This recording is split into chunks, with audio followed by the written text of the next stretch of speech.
In this video, we're going to be using Unity 5.5, which was just recently released, with GoogleVR version 1.03, and we're going to do some custom gaze input.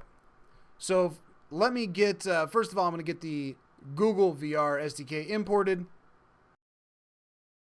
And I'm only developing for Android, so I could deselect the iOS and 32-bit plugin folders. So when the Google SDK imports with 5.5 and 1.03, it's going to say that there are some updates. So I'm going to say I made a backup. Go ahead. And because we don't have the native Google VR built into Unity, we need to import the additional package. So I'm going to import all that. And that just brings in the Unity package right here. And so we're ready to get going, but there is one warning on the script here.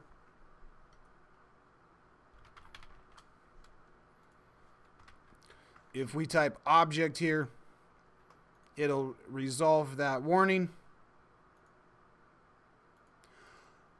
Okay, so I have an empty scene, and if I were to add the Google VR prefab GVR viewer main, that would turn our main camera into a Google VR camera. So that's up and working. Although it's best, especially if you're moving the camera at all, to have a parent object. I'm going to make sure it's at 000 and have the camera as a child of that. So I'm going to put the position to 000. It's important to have those values on the main camera. Let me save my scene real quick. Now, if I want to have an object to interact with, I can go ahead and add a cube here. I'm going to say interactive cube. And you can see the highlight around it from the new Unity 5.5. But I can't interact with this cube. And I want the camera to look right at it, so let me move the cube over here. So the first thing that needs to happen is the main camera needs to get a prefab here so that it gets the dot. And I'm going to make it that a child of the main camera. So now we have that dot wherever we look. And that kind of gives us a cursor. I'm going to change the color of the cube, so I'm just going to create a new material, and I'll call it green. Green color. Assign that to the cube. But when I put my cursor on the cube, nothing happens. So what needs to happen here is we need an event system. So I'm going to right-click and go to UI. Event system. And the event system needs a script called gaze input module. Now, in order to interact with the cube, the main camera will need to have a physics raycaster. So that's a casting a ray out from the camera to hit objects. So now that we have a raycaster and event system, we would expect to be able to interact with the cube. And I can see the dot, and it moves a little bit when it touches the cube, but there's no interaction yet. If I go to my interactive cube and I add a event trigger, then we will have interaction. Now, it has a box collider, so some type of collider is required, whether it's a box capsule, mesh collider, a sphere collider, a terrain collider. It needs some type of collider and an event trigger. If it has those two, it'll interact. Now you'll notice when I move my mouse, it resets the dot. And that's because if I go to my event system, I need to move the gaze input module up above the standalone input module. Now everything will act correctly. And how do we do some custom code or some custom scripting? we will add a script, and I'll call this cube interaction. And I did it with a capital C and a capital I. And the reason why is because of the proper capitalization styles. This is a class, and so that needs Pascal case. And you'll see that Pascal case, each word is capitalized. So back to Unity, we're going to add that cube interaction script. And it's a C# script, create and add. And I'm going to double click on that icon to open it up with Visual Studio. So we got the cube interaction script. It inherits from mono behavior. And we are ready to get started. I'm going to create some new methods or functions. And again, a method uses Pascal, not camel case. So camel case is lowercase on the first word and capitalized after that. But because this is a method or a function, it uses Pascal case. So it needs to have the uppercase letters. I'm going to say void pointer enter. And I want this to happen when that dot looks at this object. So on my event trigger, I can add a new event type, pointer enter. And it needs a new action here. So I'm going to click the plus button. And it needs an object here. And we can populate that multiple ways. I could drag this into there. I could click the dot here and pick something. Or I could just take the script and drop it in like that. It needs a function. And so the function I want is pointer enter, but it's not in the list. And the reason why is because I need to make this a public function. So now that that's public, and I'm going to say debug.log, so it gives me a message, pointer enter. And I'm going to assign that function. It needs just a cube interaction. I need to save and make sure that I save this script because I haven't. So now, once it gives it 1 second to compile, there it goes. It's ready to go to cube interaction, and there is my function pointer enter. So when the pointer enters in, it should call this function, and it should say pointer enter into my console. Let's see if it works. There it goes, and every time if I do it again, that number should go to 2, and now 3. So every time it's calling that function. Now I want the same functions for a couple events. Pointer enter, pointer exit, and a pointer click as well. But a click is also just a down and an up. So I might just use pointer down. And if I go to my event trigger, I can add a new event type for pointer exit. And we also want to add a click or a down, depending on how your game works. A click or a down may work best. So here we need to change the function to cube interaction pointer exit. And this one will be pointer, cube interaction pointer down. And just to check, I can say pointer enter, pointer enter, pointer exit, pointer down, pointer down. And what I should see in my console is when it goes in, it logs an enter, and when it goes out, it logs an exit. And when I put the mouse or click, it says pointer down. So everything's working there, but let's say I want to interact with this cube without a button, like a cardboard button or a Gear VR touchpad click, and we just want to interact with it with the gaze. So that's going to take a little bit of extra scripting. We're going to need a timer. So first of all, let's define a few vars. We're going to need a private timer, which is a float.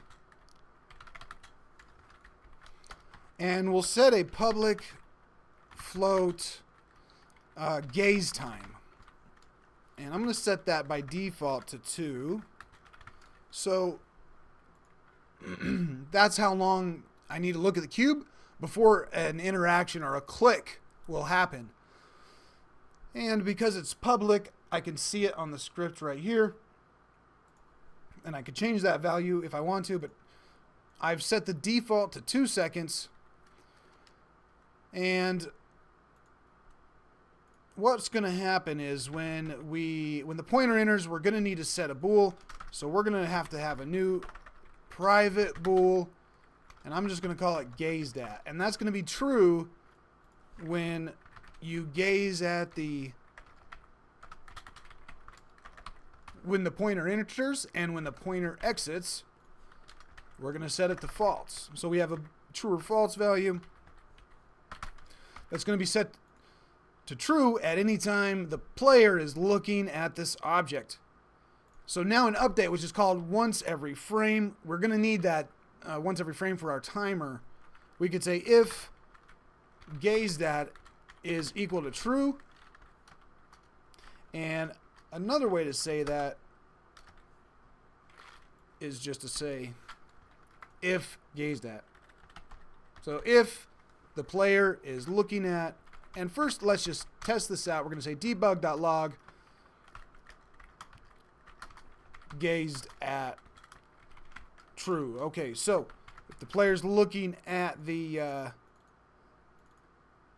object, we should know about it because it's going to tell us in the debug.log the gazed at is true.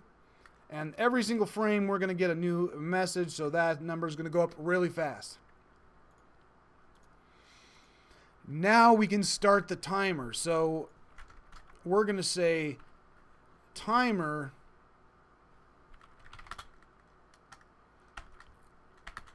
plus equals, which is going to add on to it time.delta time.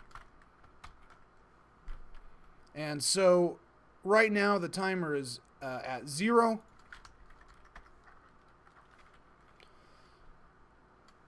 So it's going to increase the timer. And so we could watch, if we were to do a debug.log, we could watch that value just to make sure it's going to go up from 0, 4, 5, 6. So we know our timer is working. And now we need to say if the timer is greater than or equal to the gaze time. So of course our value here that we set, now we're going to know that it's time to perform an action. We could say debug.log, do something, but let's actually make a click happen so that this pointer down event gets fired, just like the user would have pushed the button.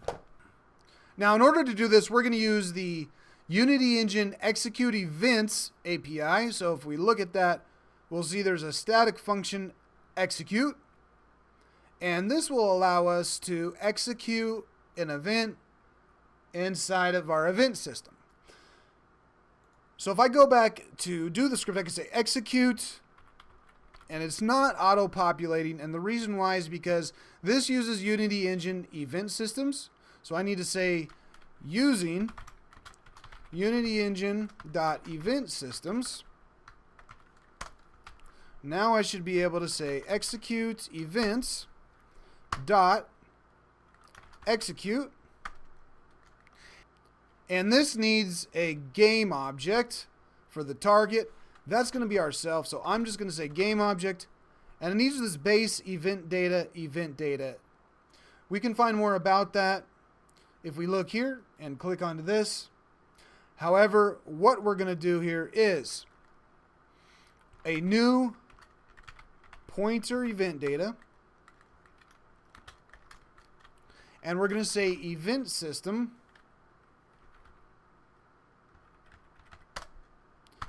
dot current. So the current event system,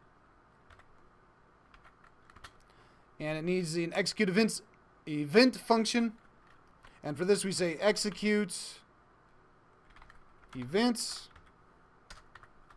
dot, and you can pick whatever you want here, but we need to use, I'm going to say pointer down, either pointer click or pointer down. But because down here we're using pointer down, I'm going to say pointer down.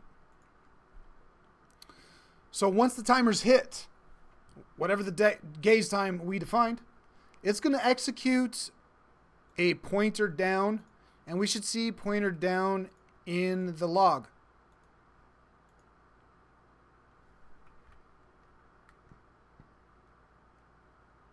And because the timer is over 2, it's going to do one every single frame.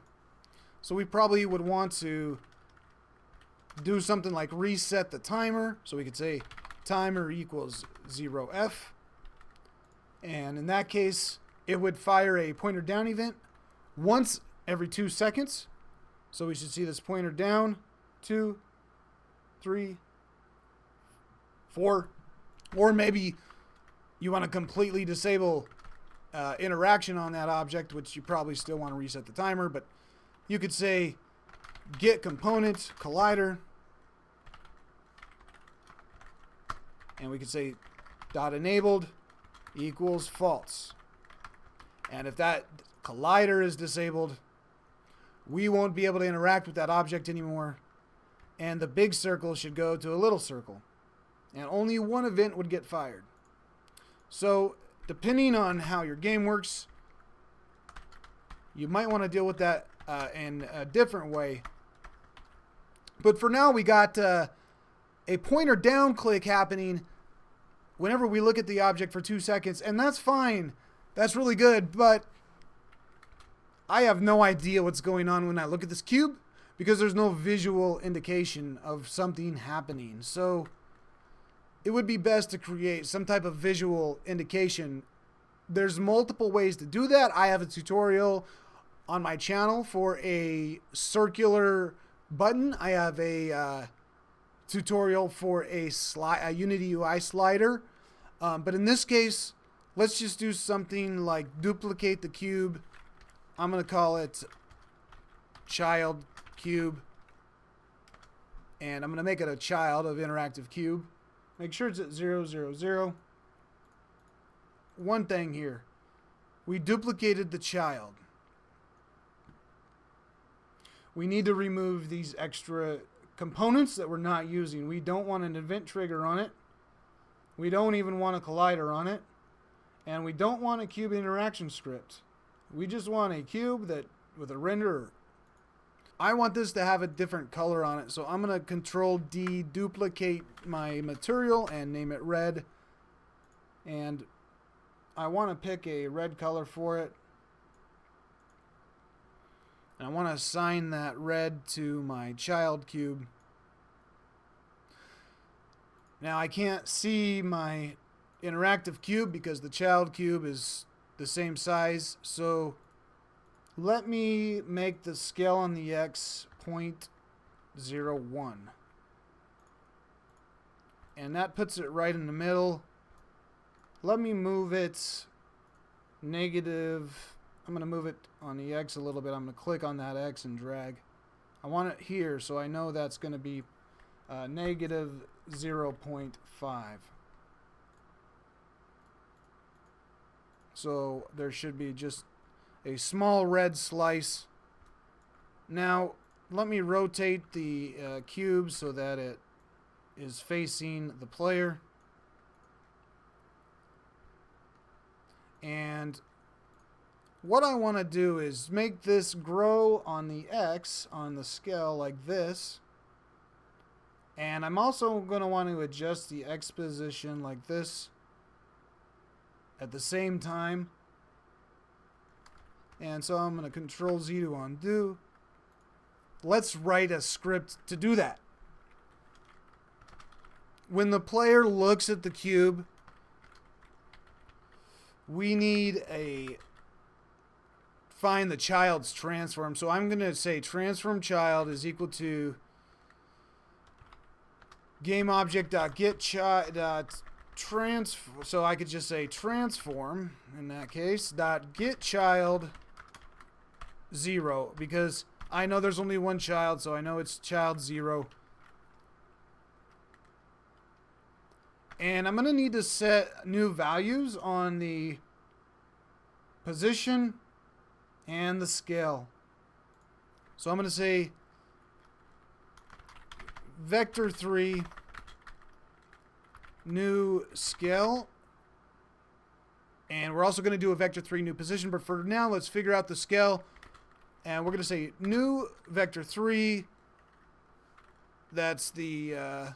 since we can't really modify individual values.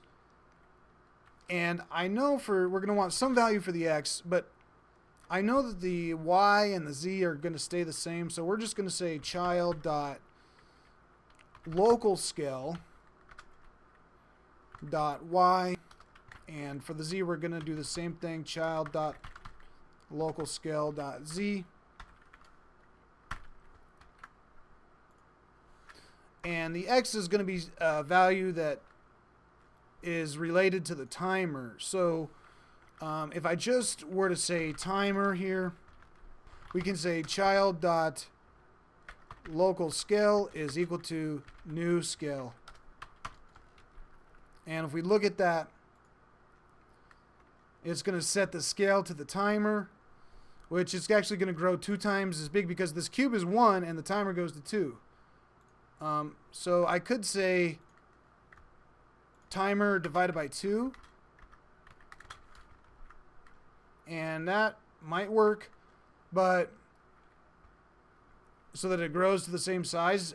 If we go to the parent interactive cube and we look at its gaze time and we increase that to 4, that's not going to work anymore because this divides by 2. So we're going to divide timer divided by gaze time.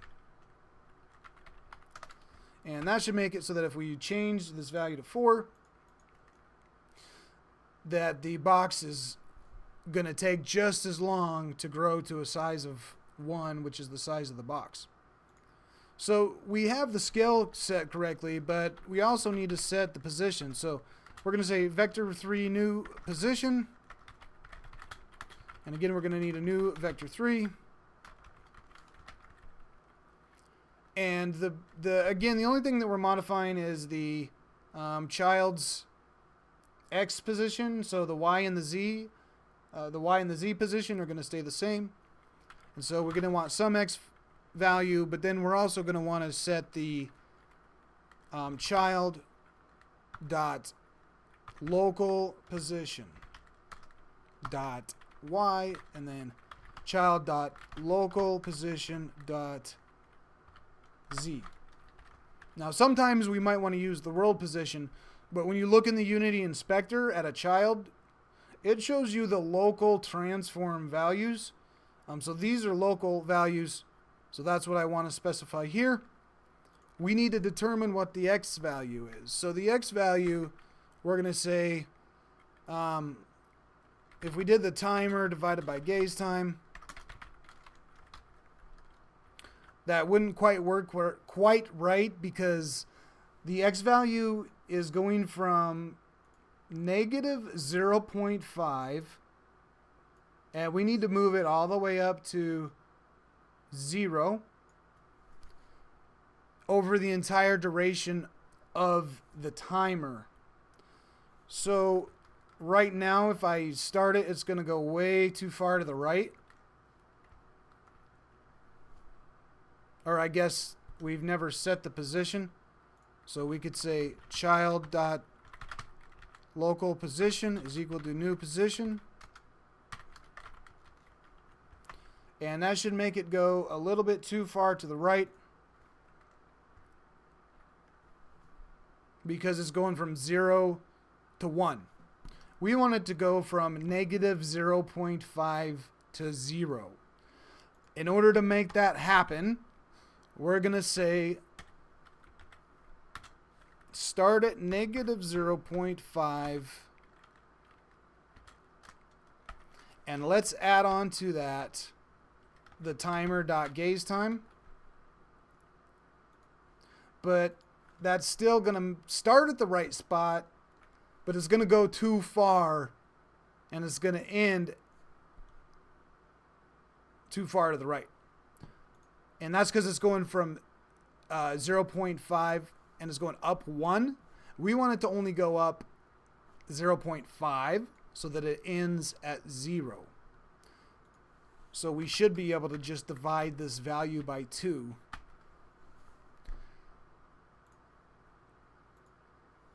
And let's see what happens. Now the mesh is drawing on top of, I could see the mesh isn't quite right, so I'm going to move this on the z-axis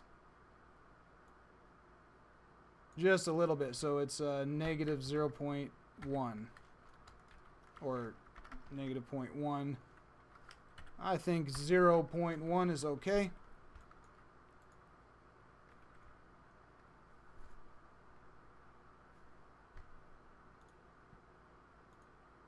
And when it gets to the end, it's going to fire a pointer down.